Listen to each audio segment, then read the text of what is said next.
ஓம் சாந்தி 22/5/2026 வெள்ளிக்கிழமை. வாணி தரும் வசந்தம். இனிமையான குழந்தைகளே, தானம் வீட்டிலிருந்துதான் ஆரம்பிக்க வேண்டும். Charity begins at home. அதாவது தேவி தேவதா தர்மத்தை சார்ந்தவர்களே சிவன் அல்லது தேவதைகளின் பூஜாரிகள் ஆவார். அவர்களுக்கு முதலில் ஞானத்தை அழியுங்கள். முழு உலகத்தில் அமைதியை உருவாக்கக்கூடிய கடமை ஒரு தந்தையினுடையதாகும். மனிதர்கள் உலகத்தில் அமைதியை உருவாக்க முடியாது. ஏனென்றால் அனைவரும் விகாரிகளாக உள்ளார்கள். பாபா மற்றும் பாபாவை தெரிந்து கொள்ளும் போது, தூய்மையாகும் போதுதான் அமைதியின் ஸ்தாபனை ஏற்படும். பாபாவை அறியாத காரணத்தினால் ஏழைகளாக உள்ளனர். மன் மன பவ என்றால் எல்லையற்ற தந்தை நினையுங்கள் என்று பொருள்.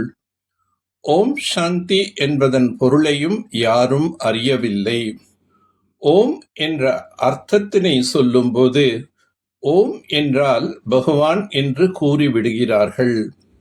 ஓம் என்றால் நான் ஆத்மா, இது என்னுடைய உடல் என்று பாபா அதன் பொருளை புரிய வைக்கின்றார். நான் நிச்சயமாக குழந்தைகளாகிய உங்களுக்கு சிருஷ்டியின் முதல் இடைக்கடை சாரத்தை புரிய வைப்பதற்காக சாக்காரத்தில் வருகிறேன்.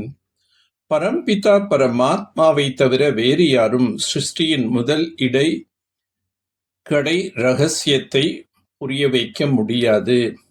ராஜயோகத்தை கற்பிக்க முடியாது. அழுக்கானவர்களை தூய்மையாக மாற்ற முடியாது.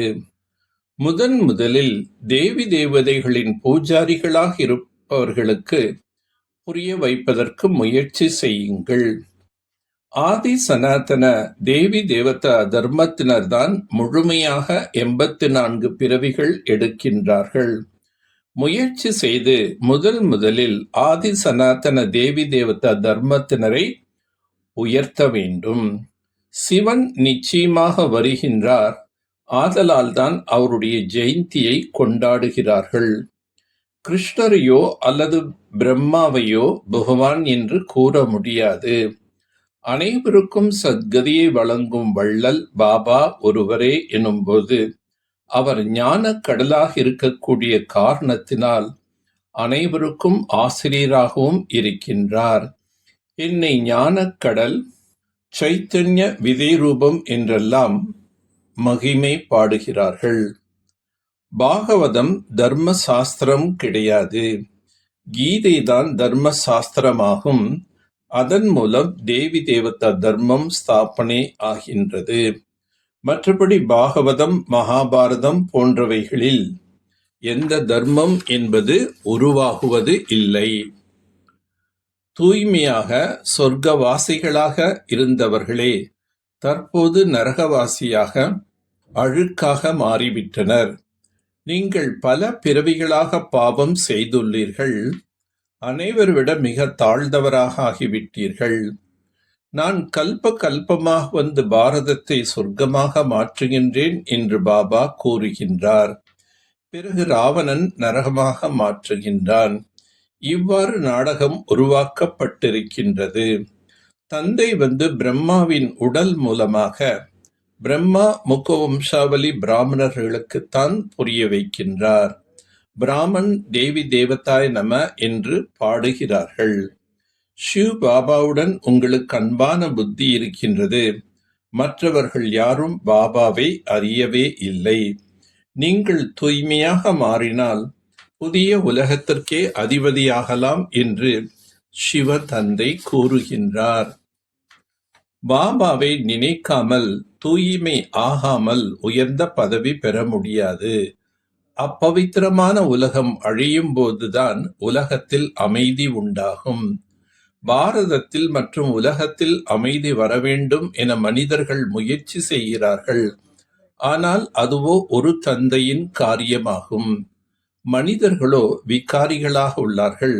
அவர்கள் எப்படி அமைதியை நிலைநாட்ட முடியும்? தந்தையை அறியாத காரணத்தினால் முற்றிலும் ஏழையாக ஆகிவிட்டார்கள். போன கல்பத்தில் யார் சொர்க்கவாசியாக மாறினார்களோ அவர்களே இப்போதும் மாறுவார்கள். ஒரு தந்தையிடம் உண்மையான அன்பை வைத்து உண்மையிலும் உண்மையான பாண்டவர் ஆக வேண்டும். மரணம் எதிரிலேயே உள்ளது. ஆகவே தூய்மையாகி தூய்மையான உலகத்திற்கு அதிபதியாக ஆக வேண்டும். காமம் மிக பெரிய எதிரி. அதுவே முதல் இடை இறுதி துக்கத்தை அழிக்கின்றது. அதன் மீது வெற்றியடைந்து தூய்மையாக ஆக வேண்டும். நினைவின் மூலம் விகாரங்களின் துருவை நீக்கி ஆத்மாவை சத்தியத்தினுடையதாக மாற்ற வேண்டும். மறுபிறப்பின் நினைவின் மூலம் கர்ம பந்தனத்தை கர்ம சம்பந்தமாக மாற்றக்கூடிய பர உபகாரியாக ஆகுக. லௌகீக கர்ம பந்தனத்தின் சம்பந்தமானது இப்பொழுது மறுபிறவி எடுத்த காரணத்தினால் ஸ்ரீமத்தின் ஆதாரத்தில் சேவையின் சம்பந்தத்திற்கு ஆதாரமாகும் கர்ம பந்தனம் கிடையாது. சேவை சம்பந்தமாகும். சேவை சம்பந்தத்தில் பலவிதமான ஆத்மாக்களுக்கான ஞானத்தினை தாரணை செய்து நடக்கும்போது பந்தனத்தில் களைப்படைய மாட்டார்கள். ஆனால் அதிக பாவாத்மா அபகாரி ஆத்மாவின் மீதும் கோபம் அல்லது வெறுப்படைவதற்கு பதிலாக கருணை உள்ளமுடையவராக ஆகி இரக்க பாவனை வைத்து சேவையின் சம்பந்தம் என்று புரிந்து கொண்டு சேவை செய்தீர்கள் எனில் பிரபலமான உலக நன்மை செய்பவர்களாக அல்லது பர உபகாரி என்று புகழ் பெறுவீர்கள். நேரம் அல்லது பிரச்சனையின்படி வைராக்கியம் ஏற்பட்டால் இதுவும் அல்பகால வைராக்கியமாகும். சதா காலம் வைராக்கியம் உடையவராக ஆகுங்கள். எந்த ஒரு தடை அல்லது பிரச்சனை, அதாவது மாயின் யுத்தம் அல்ல, ஆனால் விளையாட்டு போன்ற அனுபவம் ஆக வேண்டும். விளையாட்டு என்று புரிந்து கொள்ளும்போது குஷியாக கடந்து செல்வீர்கள் மற்றும் மனநிலை ஒரே மாதிரியாக இருக்கும்.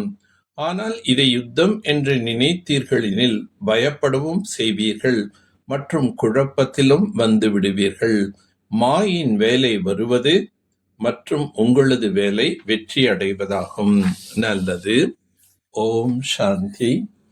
ஓம் சாந்தி. ஓம் சாந்தி.